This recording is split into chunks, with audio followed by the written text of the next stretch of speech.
At a wild costume party, Bender dressed up as Leela to take part in a cosplay contest. In the middle of the event, a spaceship suddenly burst through the ceiling. A group of alien monsters emerged, loudly declaring that they were here to conquer Earth, but no one took them seriously. The crowd cheered, thinking it was just another performance.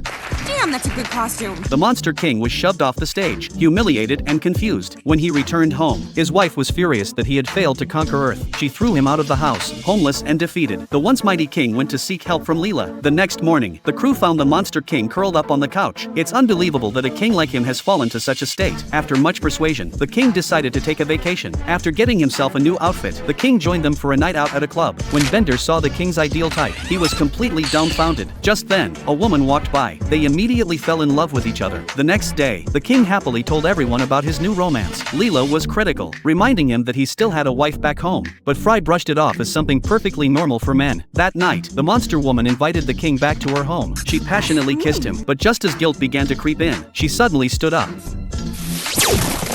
and peeled off her outer skin. To the king's shock, she was actually a human in disguise. Before he could react, she threw herself at him. Later, the king confided in Lila, lamenting that he had been violated by humans. All he wanted now was to return to his planet, but he still hadn't accomplished his mission of conquering Earth. That's when Fry came up with an idea. They filmed a fake news story about a king conquering the Earth, and Bender transmitted the footage back to the monster planet. The king's wife saw that the king had conquered the Earth, so she immediately flew to Earth to see him. Lur, why are you yelling softly with the purple-furred one? It's nothing, my queen.